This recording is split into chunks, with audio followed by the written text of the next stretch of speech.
Morning, ladies and gentlemen. Dorothy here from CCMA. You're very welcome to our Friday Ask the Expert webinar. Delighted you'll see on screen Cormac Farley of WSI, who's looking after things as always for us, and our presenter, or panelist, if we call you that, Alison today, Alison Creed of the Coaching Creed.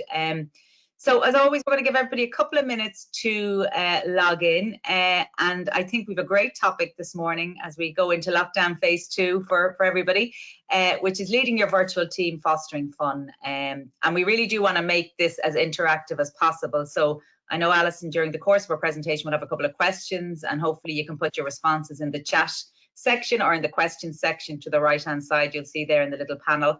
And if somebody has a really burning, bursting, fantastic idea of how to make all of this be a little bit more fun, we'd be delighted for you to unmute and share that with us. So if you think you have that idea, just let us know, put your hand up, and we'd be delighted to do that too. So I'm going to just give one more minute. We, as you know, will record this event, and the webinar will be available later, as will a copy of the presentation. And I know, Alison, we've been doing this as a series over the last few months, really, and we've got great response because I think people are looking for new material all the time. So, so with that, I'm going to hand over. Myself and Cormac will hide our ugly mugs for the moment, and no disrespect, Cormac. And we'll taken, Dorothy. We'll chat throughout the webinar, Alison. So thanks a million. I'll hand over to you. Okay, thanks a million, Dorothy. It's really great to be back. It's been a couple of weeks since I was here talking to you all, so it's really nice to have you all on the call. So today we're going to talk about fostering fun, and I just thought when level 5 was announced, whatever, over the weekend, I was like, oh gosh, okay, let's start thinking about how we can energize and re-engage or continue our engagement with people. So I had lots of fun doing some research on this, and as Dorothy said, there are a myriad of different ways that you can work with your team to get engagement and fun and energy and vitality into the team. So I'm going to just give you some ideas. I'm not saying that these will work for you, but I guess what I'd like you to do is come into this with an open mind, because I think that's really the attitude that we need if we want to foster fun within our teams. If we get too prescriptive, fun becomes a chore, and if it becomes a chore, it's not really fun. Okay, so let's start with just giving you a quick overview about what we're going to talk about today. Talk about, you know, before we do anything at all, we need to just take a team temperature check about where your team are. And then I'm going to talk a little bit about the team being in the virtual bubble now that we're in level 5, and that whole idea of bubbles is within our new COVID speak. And I think it's interesting just to talk about the challenges that people are having, and also the fact that we can be a virtual bubble for our team, and so that increases, you know, our social interaction.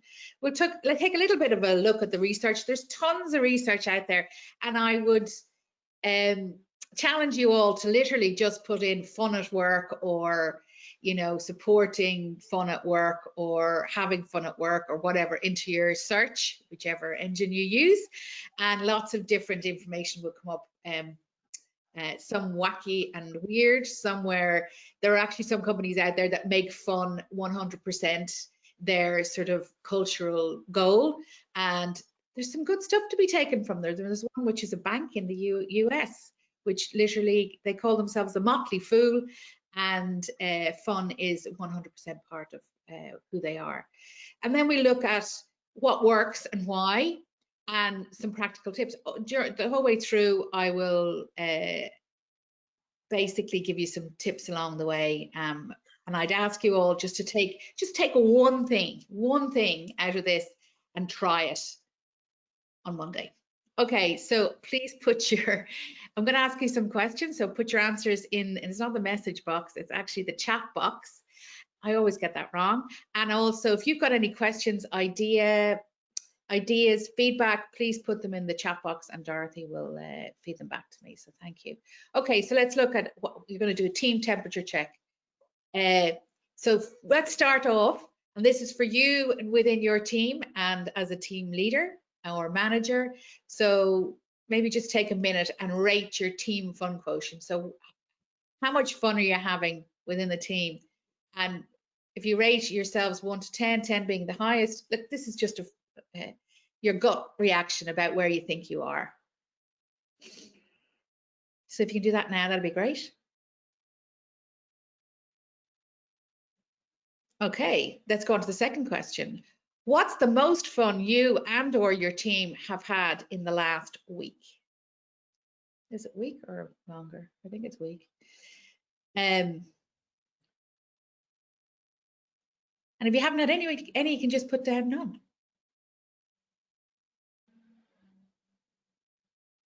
And then finally, can you name the tactic, event, action, or strategy that you believe that's been most positive for team engagement in the last 6 months? This gives us an opportunity to share what we think is working. All right, Dorothy, we got any feedback on these questions? Yeah, great. Everybody can still keep sending them in, please. So we've a range of figures, from a low of maybe 3 out of 10 to a high of 7 out of 10, and that's Eamon and Cook. So Eamon, you hopefully will share the secrets of your success there. Oh no, sorry, Dennis. I see Dennis Marriott as an 8. Kathy has pointed out that the additional restrictions has had an impact, which I think we'd all agree. It's people are a little bit disappointed, needless to say again.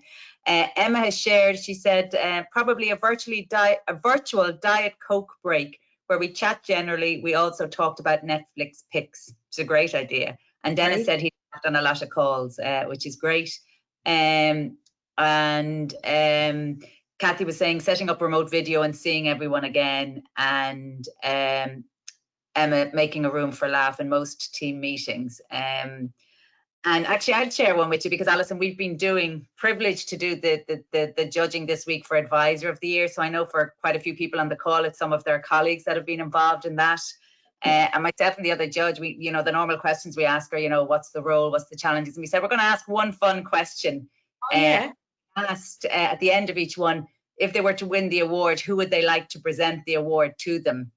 And we got some fantastic responses back, and just some really good fun.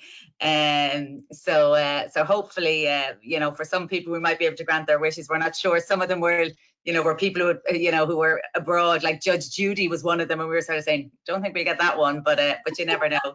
And Daniela said, coffee and tea breaks on Zoom seem to work for me and my team with some, I pronounced this wrong, is it Kahoot, K-A-H-O-O-2 quizzes. And Dennis has also said video calls and virtual coffee meetings. So that's the comments back so far.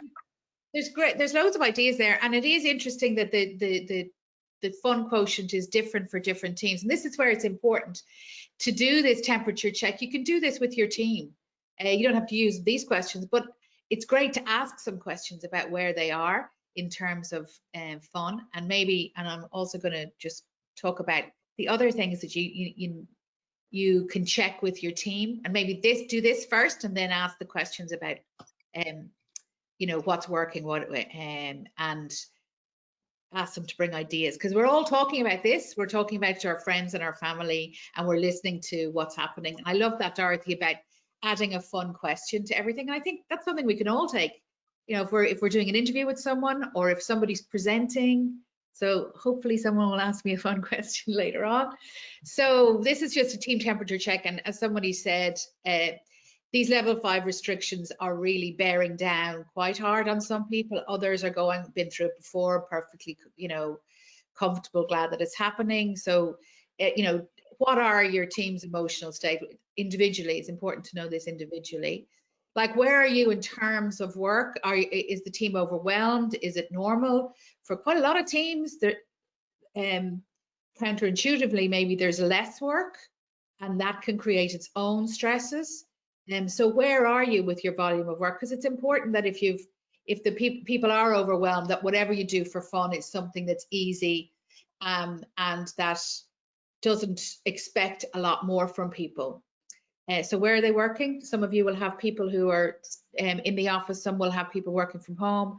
Are they working from their own home? Have they moved back in with their parents? Are they even in the country? Do they have, a proper desk setup? Are they working from, their lap? All these things are important. how are they using virtual tools to connect and collaborate? Some of you will be using lots of virtual tools, and it's something that everyone's used to. You'll be using Slack, you'll be using, you know, collaboration whiteboards, you'll be using all sorts of the different apps and technologies that you as an organization have. You might even have this ability to actually live work beside each other, so you can see each other on video, but other people will simply be able to collaborate via phone or maybe by simple text. So the other thing is, how are your team having fun now? What do they enjoy? You know your team. What are the things that they enjoy? And I guess one of the important ones, I think, is what fun are they missing out on? So what were the things that you used to do? I guess this one's important because we're coming to Christmas. And so those company traditions that you had around Christmas, your secret Santas, perhaps your, you know, wrapping presents and giving them to charity, or having a Christmas party or Christmas drinks or lunches, or, you know, decorating the office together, all those company traditions. If people are not able to do them this year, how can you translate that into a virtual scenario so that people don't miss out on things, or create new traditions? So let's just talk quickly about your team as a virtual bubble. So we do have an opportunity to fill the gaps that level 5 restrictions have created.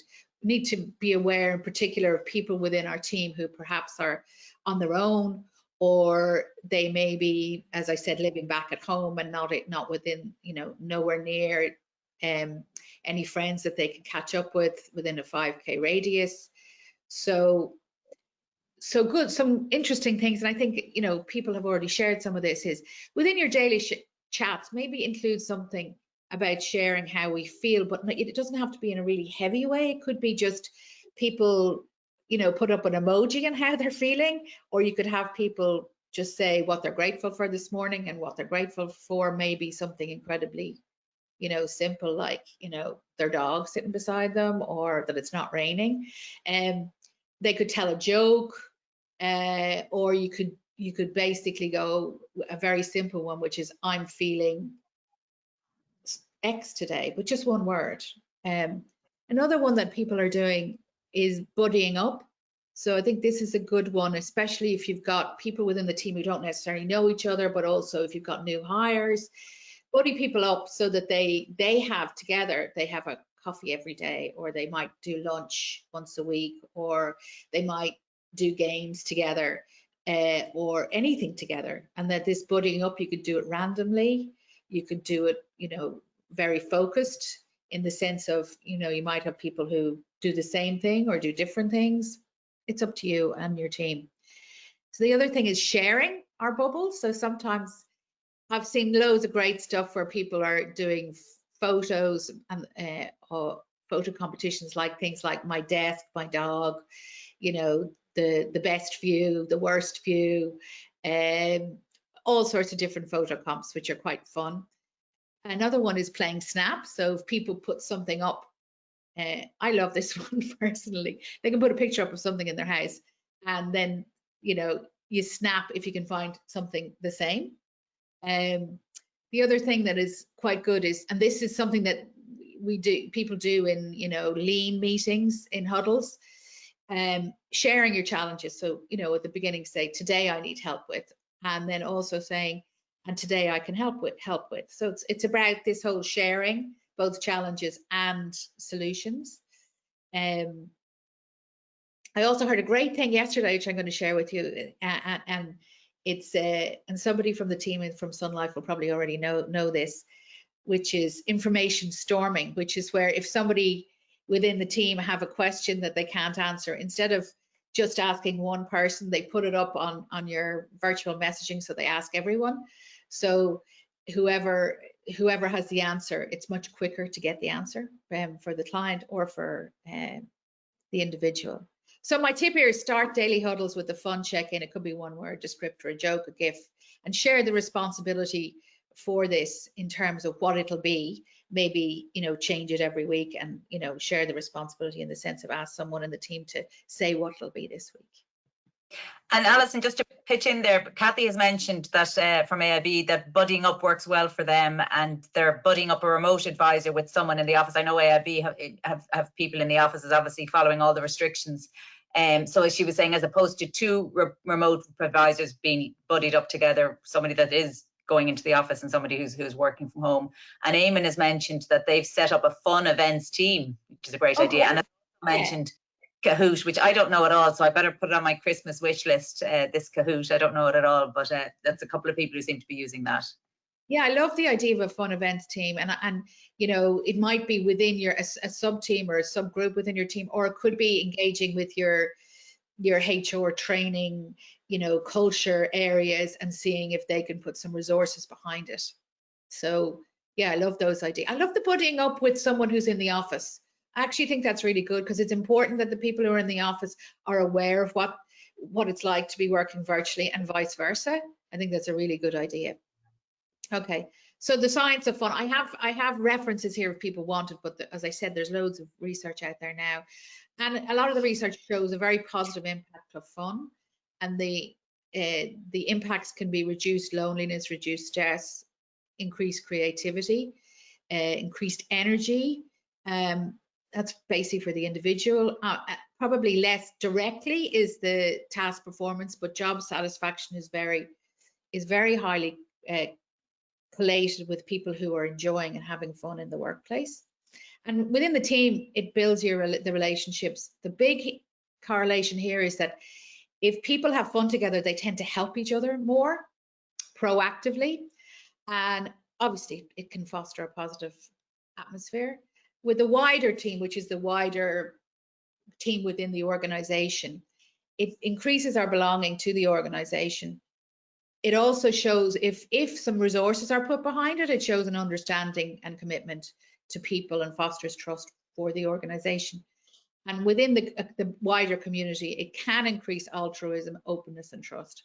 I'm going to put a caveat on all of this, which is it's important that the fun that you're having is, I guess, like, should I say wholesome, clean fun, but it's fun that is not, you know, about like spending loads of money, you know, especially in these times, or having fun at the expense of other people. You know what I mean? Lording it over people, being the special ones. It's important that that's not, that you take into account how this will look. So, you know, if you have some very fancy event where you send everyone, you know, Michelin star dinners, and you post it up on the company website at the same time as people are being made redundant, it's not going to look good. It's not going to increase altruism, openness, and trust. You know, so think about Golfgate, what happened. The look of what you do is important. So is it appropriate is a question that you should ask yourself. I'm not trying to be a downer, but, you know, let's be realistic. So the other tip is, we've already talked about this, identify available resources. That might be budget, time, manpower. And that might be within your own team. It might be going to your managers, going to, as I said, your culture, if you have a culture team or a development team. Because don't forget, they would have been, or an events team, they would have been organizing events. They would have been paying for those events. So they must have a budget somewhere, so ferret it out.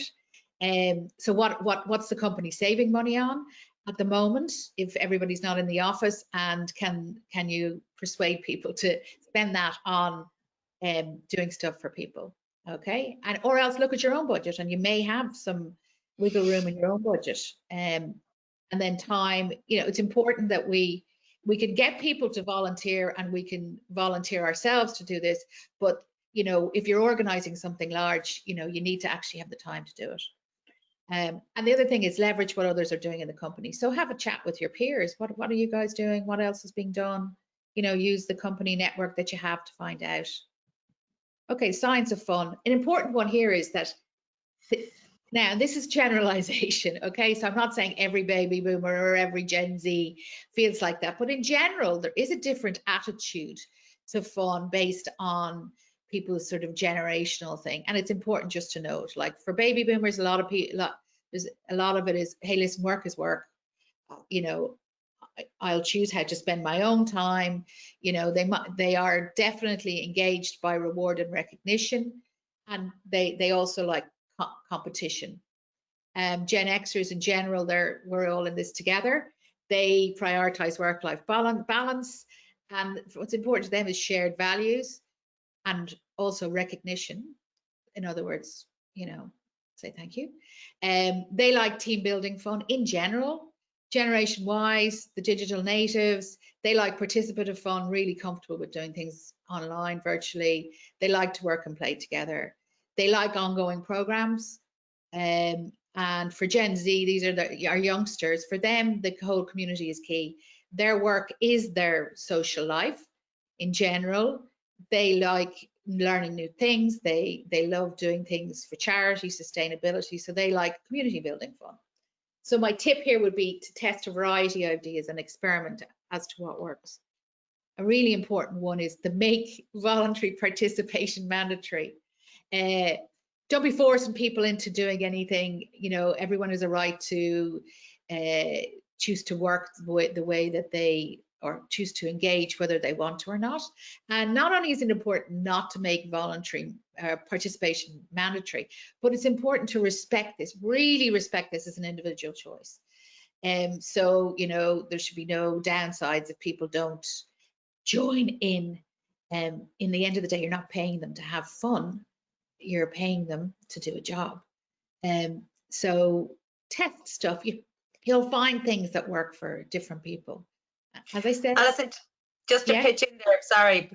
So Danielle has mentioned about the chats in Sun Life are amazing, and it helps the knowledge share, which is what you were talking about. And actually, we were speaking to someone in Sun Life yesterday too, who mentioned that they had set up a couple of groups, and one was like a gardening growing group that people went off and potted plants and then were able to show each other how things were growing and all that, and just had a bit of fun, or helped each other with tips on vegetables over the summer. I know it's not as easy to do now coming into the winter. But the other one I thought that was interesting was that they'd set up a group of people who had small children. So they, within the organization, so going back to the different generations, that they were a group of people who had similar challenges, and just had them set up as a group that they could connect with each other. I don't know how often they did it. And the last one I'd add is actually, and Paul has put this up, he's saying forced fun never works, which I think we'd all agree on. But one of my mum's apps group has actually put up yesterday at the start of the lockdown, where she sort of said, let's all of us go out and try and do 3 kilometers walk a day, and send a picture of when we're out in our walk. And it's people from different parts, and it just would cheer you up seeing the lovely pictures people are sending when they're out in their walk. And the idea was that at the end of this 6-week lockdown, if we've completed the 3 kilometers a day, which is reasonable enough, we'll make a donation to charity individually. And I think that's a nice little a goal to have. But as you say, it's not forced, and it's up to yourself. No, anything. Yeah, I love anything that's participative, and the growing one is really interesting, because now is a brilliant time for people to put down, because I know I'm doing it myself, put down bulbs for the spring. And there's a really lovely message in that, which is, investing now for something that's going to happen in 5 or 6 months. So it might be a nice thing to send out bulbs to your team and just go, let's all plant these. And, if somebody doesn't have a garden, you can plant the bulbs in your local park. Nobody's going to bother you. And then you can, in a few months' time, you can check on their progress. So yeah, I think there's so many great ideas out there, but I really passionately believe that forced fun is no fun. Totally agree with that. So let's look at what works. So the things that work and are pretty important are the personal stuff, celebrating birthdays, anniversaries, graduations, births, whatever personal triumphs people have. It's really important to celebrate these. And okay, so you can't eat a cake together, but you can send virtual cakes. Maybe you can send a cake to someone. You can ensure that you shout out people. It's really, really important, because it's about people feeling like belonging. So from a team, you can celebrate individual and team successes within the team, work successes. You can learn new skills, play, we're going to talk about lots of different ideas, but a lot of the ideas are about learning more about each other to deepen those social bonds. The more we know about each other, the more we can see connections, the more we understand each other, the easier it is for us to work together. And the big picture company, it's important that we keep those company celebrations, traditions. So maybe that, promotions are announced, and there's a virtual town hall, or virtual lunches, coffee with the CEO. It's really, really important that those things continue to happen. and then also building culture. These are the programs that so many companies are doing now around wellness, around family, work-life balance, around charity, around causes like sustainability. Those things probably have been put to the side over the last 6 months, and I think it might well be a time for you guys to think about them, or go back and talk to your, you know, central teams and go, hey, can we restart these if you haven't? So tip here be, discuss what you're doing now and ask for ideas or volunteers to plan for future fun. There will be people in your team who just are dying to do this, and you know, share the load. You don't have to do all this. As a team leader or a manager, you can share the load. You know, in particular, people who are missing social interaction are wonderful people to actually take charge of this. It's a great idea. Alison, just doing a time check. We've about 4 minutes. Okay, now I'm going to go through lots of different ideas. Okay, so we talked about picture competitions. You can have dress ups, you can do meals together. Loads of people are doing cooking with, where you're sending out maybe a spice kit or even the ingredients, and then you're doing cooking together. I love the next one, fixing with. So this is basically where somebody might have something they need fixed in their house. Can anyone help them? Can anyone show them how? Sports challenges you talked about, TikTok videos, lip sync battles. A friend of mine did these recently and it was hilarious. A juggling tutorial. It could be anything. It doesn't have to be juggling. It could be a magic tutorial. It could be a tutorial on, oh, I don't know, painting, anything. It doesn't matter. But the juggling one is fun because then you can do a little video and, you know, make it challenging. Virtual choir. Lots of people are doing virtual choirs, but this is a nice one for a team. If you could get someone, there's lots of people out there like people who run choirs, who you could actually hire to do a virtual choir and make some, you know, maybe do it, you know, half an hour every week for 4 weeks, and then and at that stage, you could do a video and send it out to the rest of the team. I saw one in America, virtual brewing. They send out brewing kits and people do it. Lots of stuff you can do on Christmas prep. You can do how to make a wreath, how to make a Christmas pudding, you know, decorating a tree. It could be making Christmas stockings. There's a million things you could do on Christmas. You could do Secret Santa, storytelling. This one, if you have kids, maybe some of your colleagues might tell them a story. I've seen this work and I think it's really sweet. But the other piece is you could just have a storytelling, you know, I was going to say night, but you don't have to do it at night. You could have a storytelling lunch where people tell stories. Lots of people like to tell stories. Craft nights. I'm actually doing this with a group of friends, where you bring stuff and you work together on your crafts, and it could be fixing, mending, making, and do it with people similar. It's all the idea of similar interests. Book reviews, film club, virtual poker, virtual pink. This is all available, guys. You can do it. You can do. This is another one that I've used. So build something. So you could build something. You send out little kits to people and they can build them. Or a really good one is you decide on something you're going to build, and you send the pieces out, all the pieces out to different people, and then they have to come together and work out how they're going to get it built, in what order they're going to send it to each other, and that can be real fun. And then you can donate whatever you build or make to someone, music club, share my passions, share my culture, DIY, agony aunt. This could be DIY, this could be cooking, this could be gardening, anything. You could have like an agony aunt and you send in your problems. Teams Got Talent, treasure hunts, Taskmaster. So my challenge would be, if you can do it in the physical world, how can you translate it into the virtual world? And I'm nearly finished. So my practical tips to foster fun are: be curious, be experimental, ask for help, seek feedback, make fun a KPI, and there you go, forced fun is no fun. Be brave and let go. Don't try to control everything. And my tip for you as managers and leaders of people is relax. There's no perfect way to do this. You and your team will find a way together. That's my lot. Any feedback, any questions? I'm going to give everybody a quick minute if they want to put up any feedback or any questions. And I think what I'd add to it, I think, as you were saying earlier on, planning for Christmas is challenging for everybody, but it is an opportunity to have something that people can focus on, for something to do for their teams that has to be obviously virtual at this stage. So I think as everybody's saying, we need to, continue to shop local. And if we can work with local little Irish companies that do, as you even said, the plant kits or the seed kits, I think that's a great idea, Alison. And I also think, some sort of charity angle. Yeah, just on that, at the moment, if you plant a hyacinth now, it'll bloom for Christmas, and they're the most beautiful flowers. So that might be something someone could look at. Yeah, just to throw another one in, Alison. I mean, a number of people were talking about different apps like Kahoot, which I think is great for engagement. Another one that we use is one called Office Vibe.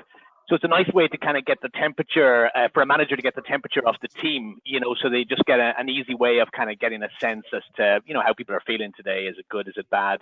And it's for employees, it's easy for them to just kind of quickly give that little feedback. Yeah, there's other things. You could if you want ideas about things to do, Idealist and a website called COVID Projects are brilliant. Pinterest is good.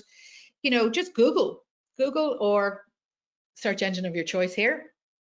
Yeah, and just to say, loads of people are saying love the idea, love the walk idea. Thanks for the great ideas. And Danielle says, I think people leaders get bogged down with trying to make fun for our team. So I think learning to relax and bring in the whole team for feedback and suggestions is what I will be taking away. And just to mention, we've been doing yoga sessions every Thursday for the last couple of weeks. And we've got really good feedback on that, at like a half-an-hour yoga at lunchtime. And we'll be doing it again next Thursday. And the recordings will be available for people to use afterwards. So even things like that. But I'm conscious of time, so we probably need to wrap up. But can I just say thank you so much to Alison, as always. Great webinar, and thank you so much to everybody for getting involved and getting interactive, and certainly happy to share any ideas, any contacts that anybody wants after this. And thanks, I'm happy to add all the other ideas that we talked about to a final slide, and then we can send out the slides. Brilliant. So I'll add those resources that we talked about. Oh, the Kahoot and the one that Cormac just said. That's great. Yeah, absolutely. Yeah.